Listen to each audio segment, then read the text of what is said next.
আজকে আমরা করব হচ্ছে চলতড়িৎ।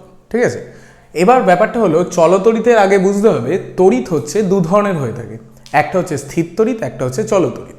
স্থির তড়িৎ জিনিসটা কি, মানে আমরা যদি এখানে দেখি স্থির তড়িৎ কি জিনিস, স্থির তড়িৎ আর আরেকটা কি হচ্ছে আমার, এটা 1 নম্বরে স্থির তড়িৎ, 2 নম্বরে হচ্ছে আমার চলতড়িৎ।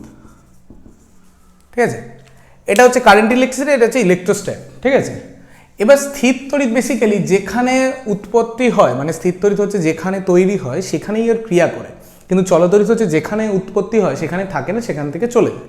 যেমন আমরা যদি বেসিকভাবে ভাবি তাহলে আমাদের বাড়িতে যে কারেন্টটা আসে সেটা হচ্ছে চলতড়িৎ, কারণ আমাদের যে পাওয়ার স্টেশনগুলো হয় সেগুলো আমাদের অনেক দূরে থাকে, মানে যেখান থেকে তড়িৎটা উৎপন্ন হয় সেখান থেকে আমাদের বাড়িতে তারের মাধ্যমে কারেন্ট আসছে, তার জন্য ওটা চলতড়িৎ।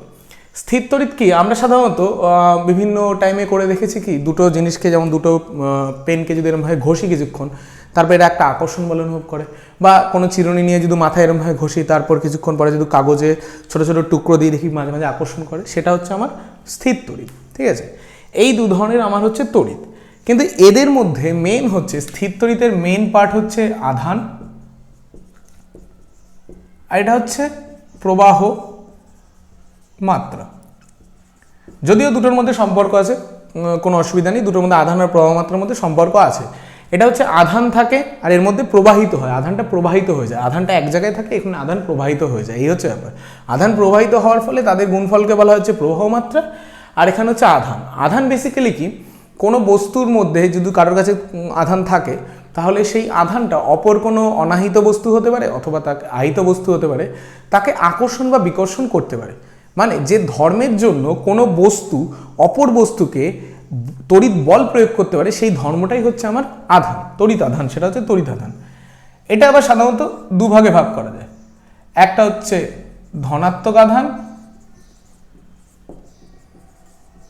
আরেকটা হচ্ছে ঋণাত্মক আধান। ক ধরনের আধান হলো ধনাত্মক আধান আর ঋণাত্মক আধান, এই হচ্ছে আধানকে দুভাগে আমরা ভাগ করতে পারি, হয় পজিটিভ চার্জ অথবা নেগেটিভ চার্জ, এই হচ্ছে দুটো আমাদের। তাহলে আমরা বুঝতে পারলাম যে আমাদের তড়িতের মধ্যে বেসিক ফান্ডামেন্টাল হচ্ছে দুটো জিনিস আছে, একটা হলো স্থির তড়িৎ, একটা প্রবাহী তড়িতে। স্থির তড়িতের ক্ষেত্রে আধানটা ভ্যালু রাখছে, আধান বলতে যে ধর্মের জন্য কোনো পদার্থ অপর অনাহিত হতে পারে অথবা আহিত পদার্থ হতে পারে, তাকে যে বল দ্বারা আকর্ষণ করবে বা বিকর্ষণ করবে সেই ধর্মটাই হচ্ছে আধান। আর এখানে প্রবাহ মাত্রা থাকে। আধান দু প্রকারের, এক হচ্ছে ধনাত্মক আধান, আরেক হচ্ছে ঋণাত্মক আধান। এবার সর্বপ্রথম যে এখানে যে সূত্রটা আসছে সেটাকে আমরা কুলম্বের সূত্র নামে চিনছি। কি নাম? কুলম্বের সূত্র। তা আমরা লিখছি কুলম্বের সূত্র।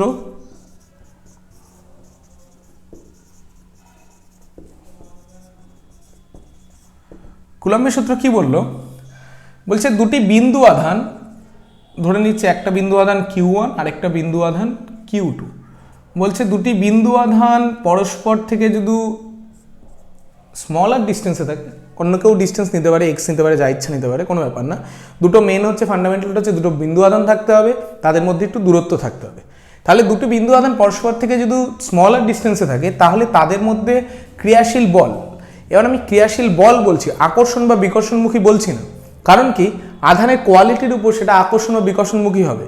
যদি দুটি আধানই ধনাত্মক হয় তাহলে এরা একে অপরকে বিকর্ষণ করবে, দুটি আধান যদি ঋণাত্মক হয় তাহলেও একে অপরকে বিকর্ষণ করবে, মানে সমধর্মী আধান একে অপরকে বিকর্ষণ করে। আর যদি বিপরীত ধর্মী আধান হয়, একটা প্লাস একটা মাইনাস হয়, তাহলে এরা একে অপরকে আকর্ষণ করবে।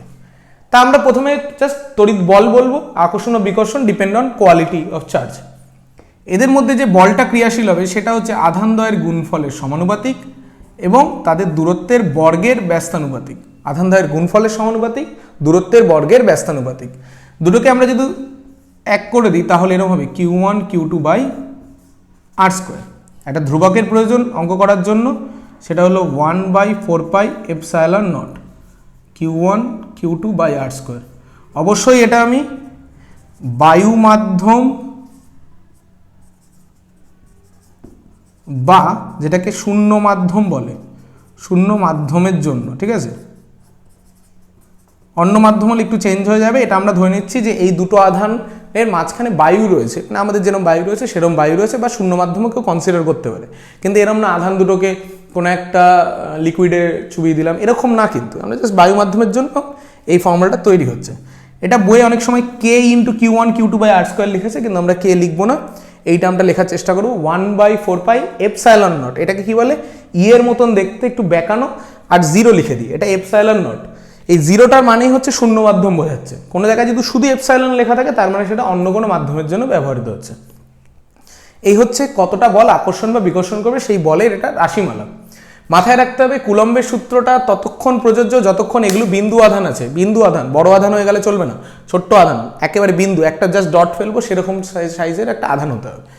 আর এটা সবসময় স্থিরের জন্য, স্থির তড়িতের ক্ষেত্রেই কাজ করবে। যদি আধান প্রবাহিত হতে আরম্ভ করে তাহলে হবে না, কারণ কি তাদের মধ্যবর্তী ডিস্টেন্সকে আমরা খুঁজে পাবো না। এই যে ডিস্টেন্সটা যদি ফ্ল্যাকচুয়েট করে, টাইমের রেসপেক্টে চেঞ্জ হয়, তাহলে তো আমি এখানে মানটা বসাতে পারবো না। তার জন্য স্থির তড়িতের ক্ষেত্রে এটা প্রযোজ্য, এবং আধানটা অবশ্যই বিন্দু আধান হতে হবে। এই দুটো শর্তে কুলম্বের সূত্রটি প্রযোজ্য আছে। এর যদি না মেনে চলে তাহলে হবে না। আর যদি মান দেখি আমরা 1/4 এপসাইলন নটের, প্রথমে এসআই পদ্ধতিতে মান দেখি, তারপরে সিজিএস পদ্ধতি দেখব। 1/4 এপসাইলন নটের মান হচ্ছে 9 × 10⁹ newton metre square coulomb to the power -2, আর শুধু এপসাইলন নটের মান হচ্ছে 8.854 × 10⁻12 coulomb square metre to the power -2 newton to the power -1। সিজিএসে যদি মান বের করি 1/4 এপসাইলন নটের ভ্যালু হচ্ছে আমার হচ্ছে 1 9 centimetre square ESU to the power -2, আর শুধু এপসাইলন নটের ভ্যালু কত হবে, 1/4 হবে সেই হিসাবে। এবার কোশ্চেনটা আসছে হলো ভ্যালু তো নয় মুখস্থ করতে হবে, এই ইউনিটগুলো আমি পাচ্ছি কোথা থেকে? মানে ভ্যালু তো নয় আমি মুখস্থ করে নিলাম, কিন্তু ইউনিট পাবো কোথা থেকে? ইউনিটটা আমার দরকার, ঠিক আছে? এটা টোকা হয়ে গেলে আমি দেখাচ্ছি, এটা পজ করে টুকে নিলেই হবে এই জায়গাটা। তারপর আমি দেখাচ্ছি যে এই পার্টগুলো আমি পাচ্ছি কোথা থেকে, এই জিনিসগুলো আসছে কোথা থেকে, সেই জিনিসটা আমি দেখাচ্ছি, ঠিক আছে? এটা পজ করে টুকে নিতে হবে, আমি এটা তখনই মুছতে লাগে।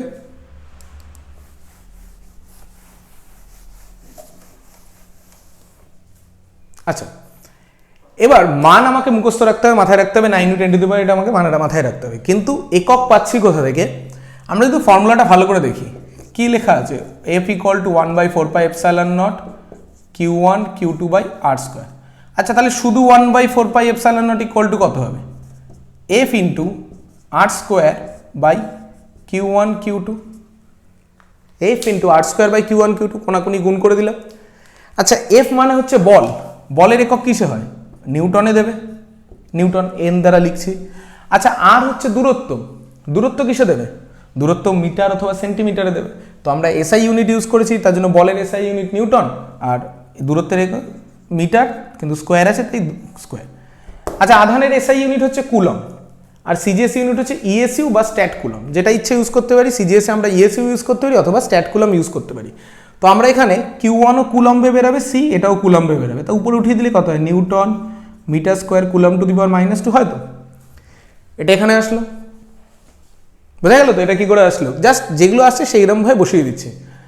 এবার যদি বলে এপসাইলন নটটা কি করে আসছে, একই পদ্ধতি, এটা পজ করে টুকে নিলেই হবে। আমি মুছে দিচ্ছি, মুছে দিয়ে আমি ওটা দেখাচ্ছি। শুধু যদি এপসাইলন নটকে ফাইন্ড করতে, এপসাইলন নট = কত হবে? 1/4 Q1 Q2 r square × 1/f, এফটা পাশে চলে আসবে। আচ্ছা, 1/4 এ তো ধ্রুবক, এর কোনো একক হবে না, তাহলে এর কোনো, এটা কোনো একক দেবে না। Q1 Q2 আবার কি দেবে? কুলম × কুলম, দূরত্ব কি দেবে? মিটার স্কোয়ার, আর এটা দেবে 1/নিউটন। তাহলে কি হলো? কুলম স্কোয়ার, উপরে উঠলে মাইনাস হয়ে যায়, metre to the power -2 newton to the power -1। এইভাবে আমার একক তৈরি করি। যে কোনো যদি আমরা ইকুয়েশন জানি তাহলে আমরা এককটাকে এইভাবে ফাইন্ড করব, ঠিক আছে? ইকুয়েশন যদি জানি তাহলে এইভাবে একক ফাইন্ড করতে আমরা পারবো। এরপরে যে ইম্পর্টেন্ট কোশ্চেনটা দেয় সেটা হচ্ছে আমাদের 1 কুলম তড়িতাধান কাকে বলে, 1 ইএসইউ তড়িতাধান কাকে বলে। ইএসইউ কাকে বলে? সিজিএস পদ্ধতি হচ্ছে ইএসইউ। তো আমরা আগে এটা পজ করে টুকে নেব, তারপরে এটা আমরা আগে বুঝবো, তারপরে ডেফিনেশন কি করে আসে সেটা আগে বুঝবো। ডেফিনেশন কি করে আসে? আচ্ছা, আমি যদি if Q1 = Q2 K Q ধরে নিই, মানে দুটি সমপরিমাণ বিন্দু আধান ধরে নিই, স্মল আর কে যদি 1 মিটার ধরি, মানে দুটি সমপরিমাণ বিন্দু আধান বায়ু মাধ্যমে 1 মিটার দূরে অবস্থিত এবং তাদের মধ্যে ক্রিয়াশীল বলকে যদি 9 × 10⁹ নিউটন ধরি, এই মানটা যদি আমি ধরে নিই তাহলে কি আসছে, ইকুয়েশন থেকে এখানে ইকুয়েশনে বসিয়ে দিই। বলের জায়গায় কত বসাতে হবে, 9 × 10⁹। আচ্ছা 1/4πε0 নিউটন মিটার এগুলো ইউজ করছি, তার মানে আমাকে এসআই পদ্ধতি ইউজ করতে হবে। কত হবে, 9 × 10⁹।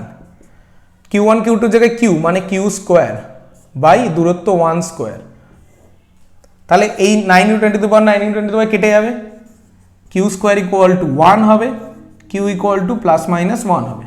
আচ্ছা পুরো পদ্ধতিটা আমরা কি পদ্ধতিতে করলাম, এসআই পদ্ধতিতে। তার জন্য আধানের এসআই একক কি হবে, কুলম্ব। তাহলে এবার ডেফিনেশনটাই আসে, কি ডেফিনেশন দেব, দুটি সমপরিমাণ বিন্দু আধান বায়ু মাধ্যমে পরস্পর থেকে 1 মিটার দূরে অবস্থিত হয়ে তাদের মধ্যে তড়িৎ বল যদি 9 × 10⁹ নিউটন হয় তবে সেই বিন্দু আধানকে 1 কুলম্ব বলা হবে। কি বললাম, দুটি সমপরিমাণ বিন্দু, কারণ Q1 Q2 কে ইকুয়াল করে দিয়েছি মানে সমপরিমাণ, আর Q1 Q2 প্রথম থেকে বিন্দু আধান ছিল, তাই দুটি সমপরিমাণ বিন্দু আধান বায়ু মাধ্যমে, কারণ এপসাইলন নট ইউজ করছি মানে বায়ু মাধ্যমে যদি 1 মিটার দূরে অবস্থিত হয় এবং তাদের মধ্যে ক্রিয়াশীল বল লিখবো, আকর্ষণ ও বিকর্ষণ লিখবো না, ব্র্যাকেটে চাইলে লিখতে পারি আকর্ষণ ও বিকর্ষণ, কিন্তু ডাইরেক্ট লিখবো না। ক্রিয়াশীল বল যদি 9 × 10⁹ নিউটন হয় তবে তাদের আধানকে কত বলবে, 1 কুলম্ব বলবো। বোঝা গেল, এটা টুকে নেবো। সেম ভাবে আমরা 1 ইএসইউ কাকে বলে সেটাও বের করবো, ঠিক আছে। 1 ইউসিউ কাকে বলে সেটা আমরা এবার বের করবো। 1 ইউসিউ কি করে হচ্ছে, আচ্ছা 1 ইউসিউ মানে ইএসইউ জিনিসটা হচ্ছে সিজিএস পদ্ধতিতে।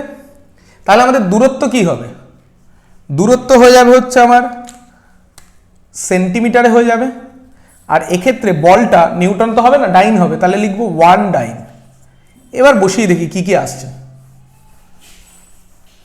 আমার বলের জায়গায় কত লিখলাম, 1 লিখলাম, 1/4πε0 সিজিএস পদ্ধতিতে ভ্যালু কত, 1।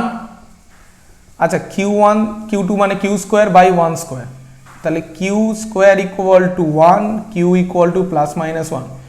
যেহেতু আমি সেন্টিমিটার ডাইন এগুলো ইউজ করেছি তাই আমার কি হবে, ইএসইউ। এর ফুল ফর্ম হচ্ছে ইলেকট্রোস্ট্যাট ইউনিট, স্থির তড়িতের ইউনিট, ইলেকট্রোস্ট্যাট ইউনিট। তাহলে পদ্ধতি একই রয়েছে, জাস্ট এককগুলোকে চেঞ্জ করে দিলাম। আর বলটাকে এসআই পদ্ধতিতে 9 × 10⁹ ধরেছিলাম, সিজিএস পদ্ধতিতে 1 ধরছি। তার একটাই কারণ এই 4πε এর ভ্যালুটাকে আমার কাটার জন্য, মানে আমি কেটে যাতে 1 পাই তার জন্য আমার 4πε এর যা ভ্যালু আসবে বলকেও আমি তাই ধরবো। এসআই পদ্ধতিতে 4πε এর ভ্যালু কত, 9 × 10⁹, তার জন্য আমরা বলকে ধরেছি 9 × 10⁹। সিজিএস পদ্ধতিতে ভ্যালু কত, 1, তার জন্য আমরা ধরেছি 1। বোঝা গেল তো, এইভাবে আমরা 1 ইউসিউ বা 1 কুলম্বের সংজ্ঞা আমরা দিতে পারবো। পজ করে এটা ঢুকে নেব, আমি মুছছি এটা।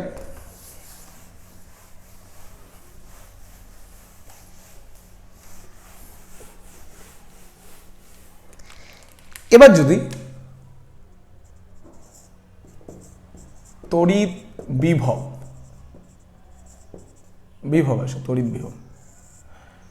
বিভব জিনিসটা কি, তড়িৎ বিভব জিনিসটা হচ্ছে, এটাকে আমরা লিখতে পারি কৃতকার্য = আধান ইন্টু বিভব প্রভেদ। ঠিক আছে, কৃতকার্য = আধান ইন্টু বিভব প্রভেদ। কৃতকার্যকে আমরা W দিয়ে লিখি, আধানকে আমরা Q দিয়ে লিখি, এটাকে আমরা V দিয়ে লিখি, W = QV। আচ্ছা আমি যদি ধরে নিই যদি Q = আমার 1 হয়ে যায় তাহলে W = V হয়ে যাবে না, Q = যদি 1 হয়ে যায় তাহলে W = V হয়ে যাবে। তা আমি ডেফিনেশন এইভাবে দিতে পারবো, একক ধনাত্মক আধানকে অসীম থেকে পরিবাহীর কোনো বিন্দুতে আনতে যে পরিমাণ কার্য করতে হয় বা কৃতকার্য করতে হয় তাকে বলা হয় তড়িৎ বিভব। একক ধনাত্মক আধানকে অসীম থেকে মানে যেখানে ইচ্ছা থাকুক সেখান থেকে তড়িৎ পরিবাহীর কোনো বিন্দুতে আনতে যে পরিমাণ কার্য করতে হয় তাকে বলা হয় তড়িৎ বিভব। এবার কেউ যদি বলে অ্যাকচুয়ালি জিনিসটা কি, তড়িৎ বিভব জিনিসটা কি, এটা তো একটা ডেফিনেশন হলো না। তড়িৎ বিভব হচ্ছে এমন একটা মানে রাশি যেটা নির্দেশ দেয় যে আধান কোন দিক থেকে কোন দিকে ফ্লো হবে, আধান কোন দিক থেকে কোন দিকে যাবে সেটা হচ্ছে তড়িৎ বিভব বলে দেয়। যদি দুটো বস্তু আমি ধরে নিচ্ছি, এ একটা বস্তু আর বি একটা বস্তু, যদি আমি ধরেছি তড়িৎ বিভব দু ধরনের হয়, একটা হলো উচ্চ বিভব, একটা হলো নিম্ন বিভব। এটা বাস্তব জিনিস যে কেউ বেশি থাকবে কেউ কম থাকবে। আমি ধরে নিচ্ছি যে এ আছে হলো উচ্চ বিভব আর এ আছে হলো নিম্ন বিভবে। তাহলে বাস্তবে হচ্ছে কি, এটা তো একটা ডেফিনেশন, কিন্তু অ্যাকচুয়ালি সিগনিফিকেন্টটা কি বলছে, এ আর বি কে আমি একটা তার দ্বারা যুক্ত করে দিয়েছি। এ আর বি দুটো জিনিস ছিল, দুটো আলাদা আলাদা বস্তু ছিল, এই দুটোকে সংযোগ করে দিয়েছি একটা তার দ্বারা। তাহলে ঘটবেটা কি? ঘটবে হচ্ছে এ থেকে বি এর দিকে, যেহেতু এ বেশি আছে তাই এ থেকে বি এর দিকে তড়িৎ পরিবাহিত হতে আরম্ভ করবে, এবং ততক্ষণ হতে আরম্ভ করবে যতক্ষণ না দুজনের বিভব সমান হচ্ছে, মানে সমবিভবে যতক্ষণ না পরিণত হচ্ছে ততক্ষণ করবে। যেমন আমাদের যে বাড়িতে যে ইলেকট্রিক বোর্ড রয়েছে, ইলেকট্রিক বোর্ডে আমি দেখা গেল সুইচটা অন করলাম পাখা চালানোর জন্য, তো ইলেকট্রিক বোর্ডে আমাদের কাছে তড়িৎ বিভব আছে 220 ভোল্ট, সবার বাড়িতে 220 ভোল্ট আছে, আর ফ্যানের ওই প্রান্তে আছে 0 ভোল্ট, প্রাথমিক অবস্থায় 0 ভোল্ট আছে। তা আমি যখন অন করছি, সুইচটা অন করছি, তখন ওই বর্তনী কমপ্লিট করে দেওয়ার জন্য 220 ভোল্ট থেকে 0 ভোল্টের দিকে আধান প্রবাহিত হতে আরম্ভ করছে এবং ফ্যানের মোটরটা চলতে আরম্ভ করছে। এই হচ্ছে কাজ, ঠিক আছে। এবার আধান তাহলে কোন দিকে ফোন দেয়? এ থেকে বি এর দিকে। একটা জিনিস জানবো যে আধান যেদিকে যায় তার বিপরীত দিকে যায় ইলেকট্রন, আধান যেদিকে যায় তার বিপরীত দিকে যায় ইলেকট্রন। তাহলে উচ্চ বিভবের ক্ষেত্রে কি হবে? ইলেকট্রন প্রবেশ করবে, মানে এতে ইলেকট্রন প্রবেশ করবে, যেহেতু উচ্চ বিভব আছে, কারণ আধান যেদিকে যাবে তার বিপরীত দিকে ইলেকট্রন যাবে, তাহলে এতে ইলেকট্রন প্রবেশ করবে, আর বি থেকে কি হবে? ইলেকট্রন নির্গত হবে।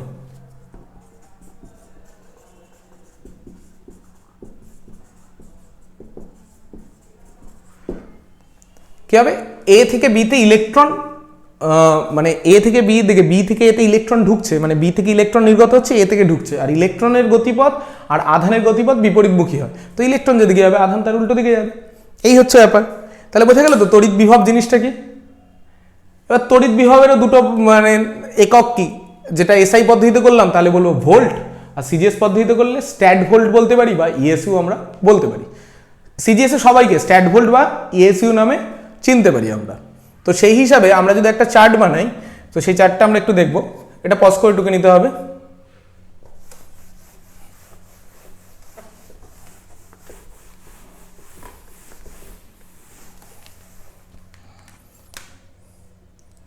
এখানে হচ্ছে তড়িৎ আধান,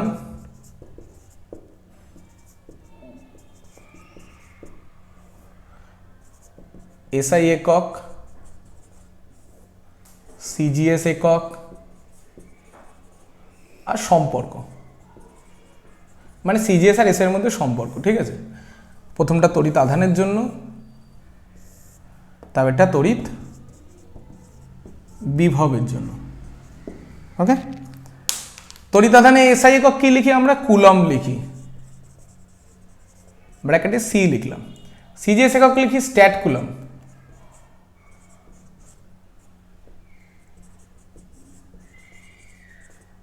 মানে স্ট্যাট কুলম্ব বা ইএসইউ।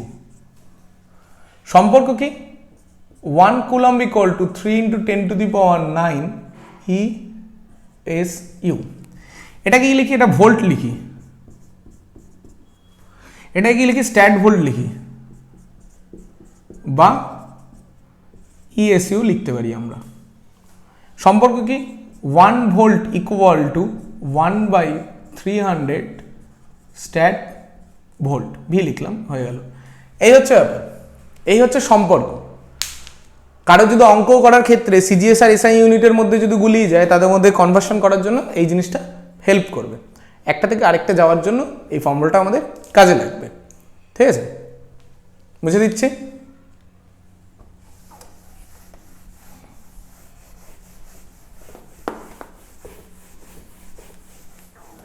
আচ্ছা, এবার আসছে কি, এবার আসছে তড়িৎচালক বল। আজকে একটা জিনিস বুঝতে হবে যে তড়িৎ বিভব বা যে কোনো কিছু তৈরি হতে গেলে আমার একটা সোর্স দরকার, মানে যেখান থেকে কারেন্টটা আসবে।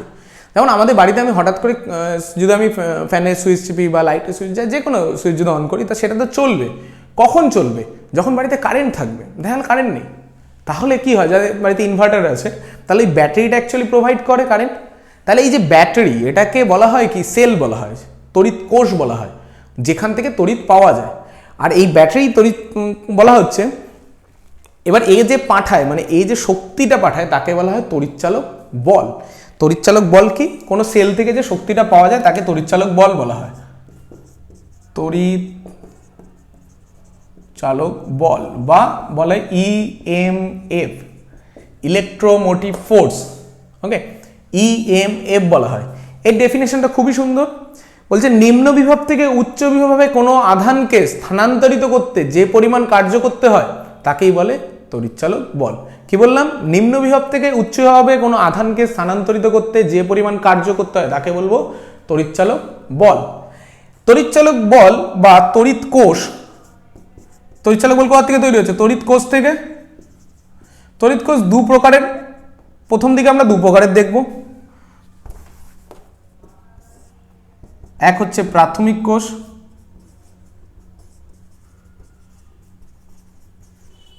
আরেক হচ্ছে গৌণ কোষ। আরো কয়েকটা আছে কিন্তু আমাদের এইটুকুই লাগবে। প্রাথমিক কোষ, গৌণ কোষ, প্রতিকটার এক একটা করে উদাহরণ আছে। এটা ভোল্টীয় কোষ হয়ে থাকে, কিন্তু আমরা বেসিকটা বুঝবো যে অ্যাকচুয়ালি কি জিনিসগুলো। প্রাথমিক কোষ মানে যে জিনিসটা প্রথমে আবিষ্কার করা হয়েছিল, ঠিক আছে? প্রাথমিক কোষ বলতে কি বোঝায়? এ শুধুমাত্র রাসায়নিক শক্তিকে তড়িৎ শক্তিতে রূপান্তরিত করতে পারে। যেমন আমাদের যে সমস্ত ব্যাটারিগুলো, মানে রিমোটের ব্যাটারি, ঘড়ির ব্যাটারি, যে ব্যাটারিগুলো হয় না, পেন্সিল ব্যাটারিগুলো, ওগুলো কি হয়? ওর মধ্যে রাসায়নিক শক্তি সঞ্চিত থাকে। ওই রাসায়নিক শক্তিটা থেকে আমরা তড়িৎ শক্তি পাই, যার জন্য আমাদের রিমোট চলছে, ঘড়ি চলছে, এরকম হচ্ছে কথা। তাহলে এ শুধু রাসায়নিক শক্তিকে তড়িৎ শক্তি রূপান্তরিত করতে পারে, কিন্তু উল্টোটা পারে না। তড়িৎকে রাসায়নিকে রূপান্তর করতে পারে না, এ পারে। গৌণ কোষ কি বলছে? রাসায়নিক শক্তিকে তড়িৎ শক্তি এবং তড়িৎ শক্তিকে রাসায়নিক শক্তিতে করতে পারে। যেমন আমাদের ফোনের ব্যাটারি, ইনভার্টারের ব্যাটারি, এটা কি করি? প্রথমে আমরা চার্জ দিই, ফোন চার্জে দিচ্ছি, ব্যাটারির মধ্যে আধান সঞ্চিত হতে আরম্ভ করছে। তারপরে চার্জ যদি আমরা বন্ধ করে দিই তাহলে ওই ব্যাটারি সঞ্চিত আধান থেকে আমরা কাজ করছি। বা ইনভার্টারও একই পদ্ধতিতে চলছে। প্রথমে ওটা সঞ্চিত হচ্ছে, প্রথমে রাসায়নিক শক্তি হিসাবে সঞ্চিত হচ্ছে, প্রথমে তড়িৎ শক্তিটা, মানে আমরা বাড়িতে যদি প্লাগ ইন করে দিই কোনো, কি বলবো, আমাদের যে কোনো ইলেকট্রনিক্স ডিভাইসে বর্তমানে সবই গৌণ কোষ দিয়ে ব্যবহৃত হয়ে থাকে, যেগুলো চার্জ দেওয়া যায় অন্তত ফোনে, ব্যাটারি, সেগুলো চার্জ যখন দিচ্ছি আমরা তখন তড়িৎ শক্তি রাসায়নিক শক্তিতে কনভার্ট হচ্ছে। আর যখন আমরা চার্জ বন্ধ করে দিয়ে কাজ করছি তখন রাসায়নিক শক্তি তড়িৎ শক্তিতে কনভার্ট হচ্ছে। এই হচ্ছে গৌণ কোষ। আর এটা যখন একদিকে করা যায়, রাসায়নিক শক্তি তড়িৎ শক্তিতে করা যায়। এবার এটা হচ্ছে দুদিকে করা যায়, মানে এটাকে কিরকমভাবে লিখতে পারি? রাসায়নিক শক্তি তড়িৎ শক্তিতে রূপান্তর হবে। আর এটা কি হবে?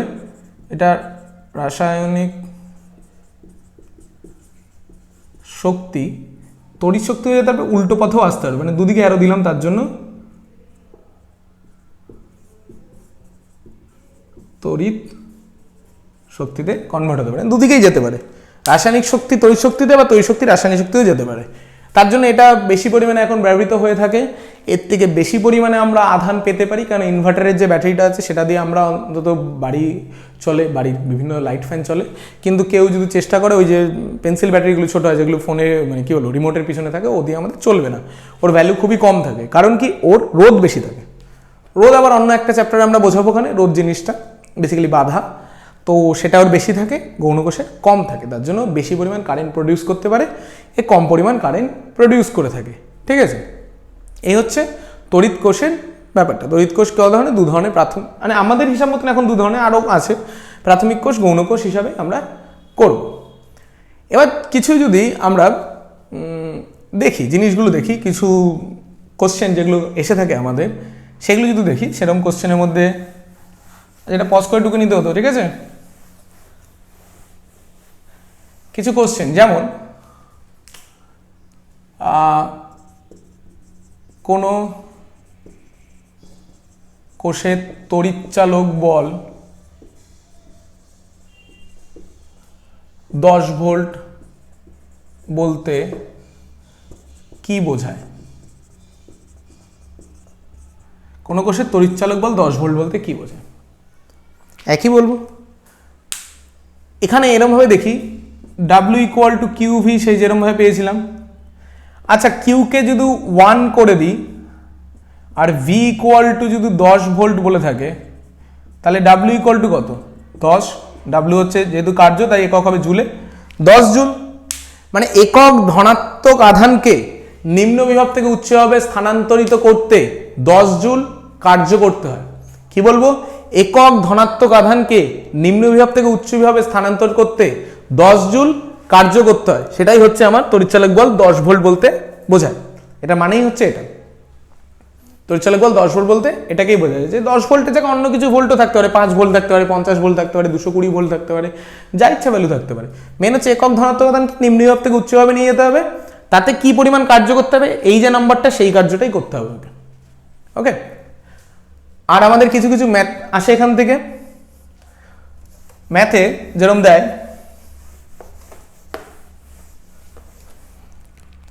সবচেয়ে পপুলার ম্যাথ হচ্ছে 1 কুলম আধানে ইলেকট্রনের সংখ্যা কত?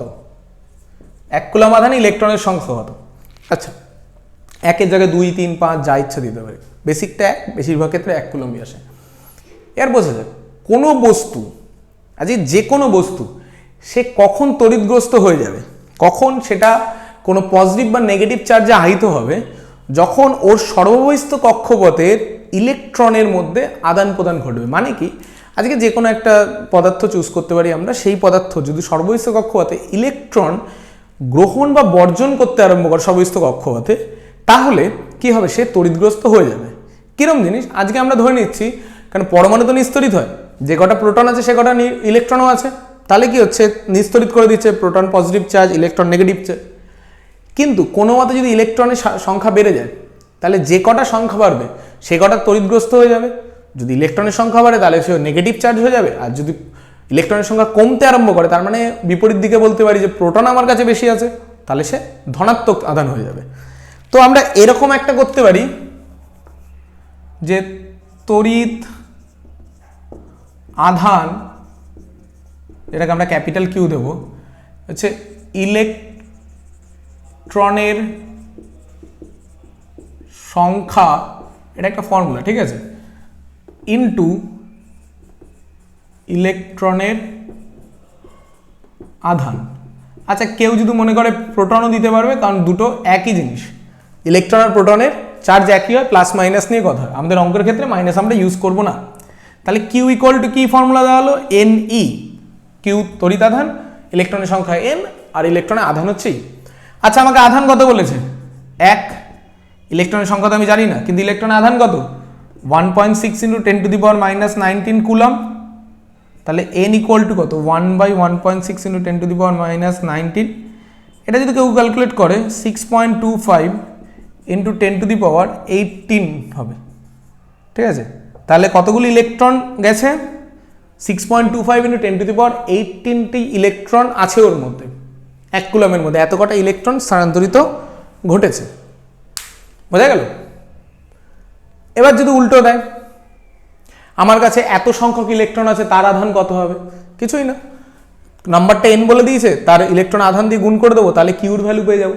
যদি আমাকে এন বলে দেয় যে আমার কাছে 5 × 10⁻10 খানা ইলেকট্রন আছে, তাহলে কত আধান আছে, তো ওই এন এর ভ্যালু যেটা বলবো সেটা ইন্টু ই দিয়ে গুণ করে দিয়ে যা আসবে সেটাই হচ্ছে আমার কাছে আধান হতো। আরেক টাইপের কোশ্চেন আছে কুলম্বের সূত্র দিয়ে,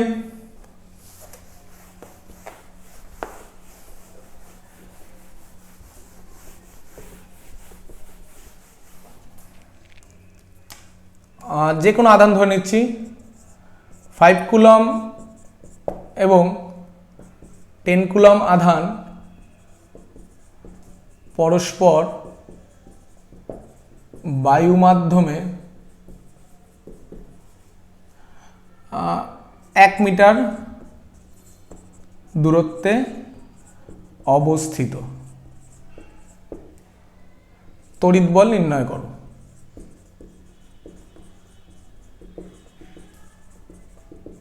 আচ্ছা, কুলম আমাদের কি বলছে ফর্মুলাতে, F equal to 1/4πε0 Q1 Q2/r²। এখানে ছবিটা কিরকম, এখানে আছে 5 কুলম আধান আছে, এখানে 10 কুলম আধান আছে, মধ্যবর্তী ডিস্টেন্স কত, 1 মিটার।